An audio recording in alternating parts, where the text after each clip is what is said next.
Well, they're based on these books written by David Baldacci, who created these characters, Sean King and Michelle Maxwell, and we are former Secret Service agents turned private investigators. We're a crime-solving team. We got kicked out of the Secret Service. His protectee was assassinated under his watch, and mine was kidnapped under my watch. We were not in the Secret Service at the same time. Right. He was in, I think, 8 years prior to when you meet us in the show, and I was...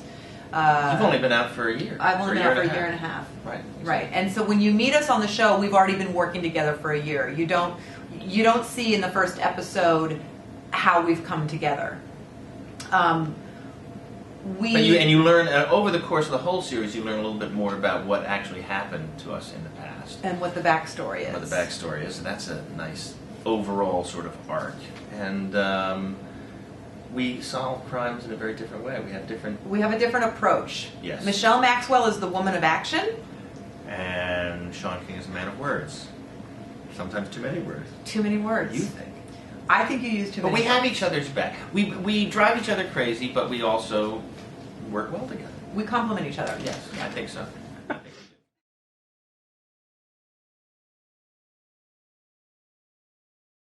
I'm going to use that from now on. Like, I don't let him forget it. I'm going to use that as describing the character for any other interviews I have to do now. Like, the thing about Sean King is he always wants to do something stupid. And I remind you that I always have a gun.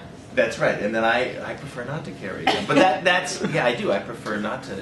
I don't need a gun. I will use one if push comes to shove. But he uses his words. He uses his words. Exactly. But she always, and actually this is a dynamic that plays itself out in the series, and is that she always convinces me to do something, and then I will do it. But then I'm the one who gets hurt.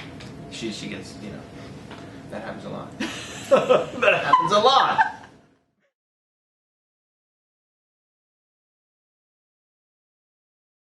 Well, I think, first of all, the tone that we're going for is different than other procedural shows. There's a lightness, we go for the comedy a little bit. We have the case that we're working on, like all procedural shows do.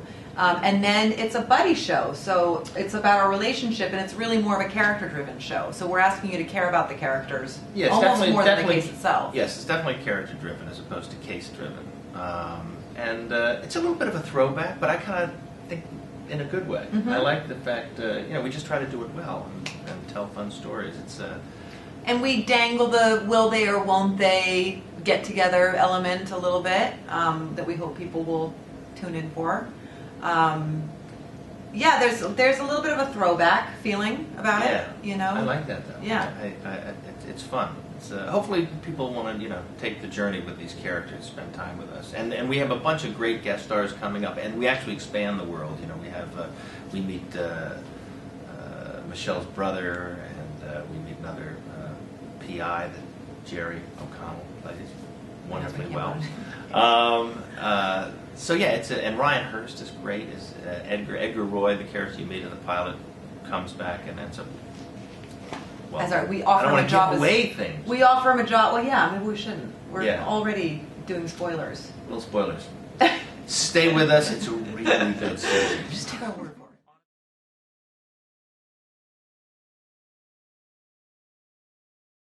it. It's gallows humor. It's I think firefighters and paramedics have to do it a lot. It's a coping mechanism to find comedy in really dark situations. It's a tricky tone to find where you have to be.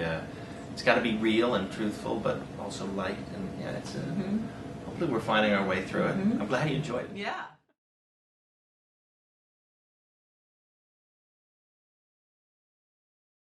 I think that's true with any character, that any actor. In a serious situation, because you have to bring yourself to the character to make it authentic. To a certain extent, but it's true in this situation. There's a little melding of things. We've definitely. Do we drive each other crazy like they do? No. There's a little bit of a melding of real life and fantasy life, I suppose. But when you do a series, it's things are open ended, so there's you're not just telling one little story with a beginning, a middle, and an end. And so to fill that out, you do bring a lot of yourself to it. Yes.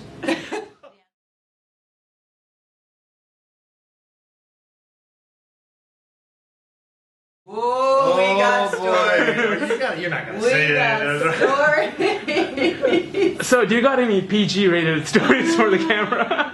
They're all PG rated. Oh yes, oh yes. They're all very well, not all of them, but yes. Stories. What stories were you thinking? Well, there's one particular one that comes to mind. Oh, that's a really. You were going to bring that up. That's one story. Yes, there's one. We had. You're talking about the accident? The action sequence that we were shooting. The action. The I said the accident. accident. I said the action sequence. The accident. You said the accident. The accident in the Yes. action sequence. Can you see it though? Is there anything going on? Listen, Is it gone? John, in an action sequence that we were shooting, we were I riding just down want the to hallway. preface everything with saying I have never before in my career been responsible for an insurance day. John had an However- extreme close-up with the camera. Yes, they didn't tell me that we And were. he's got a little scar on his forehead to prove it. We were shooting a scene, and we were walking down a hallway chasing a perp, and all of a sudden, Michelle yells out like, "Hey!" and he takes off running, and I'm supposed to turn around and run in the opposite direction, but they didn't tell us that the camera was following us down the hall, so I turned to run, and I collided with the camera and split my head open, went down, and that was the end of that filming day. That was the end of that day. Split my head open. I bled for my art. I bled for my art. I think the scar looks great. It's a war wound, and I think he should embrace it. Yes. There's no reflection And I on also my, think he should start wearing helmets. Cool helmets. Like Sean King would wear cool helmets, Right. but I'm advocating. This sort of plays into the Sean King always wants to do something stupid thing, doesn't it? Sort of plays into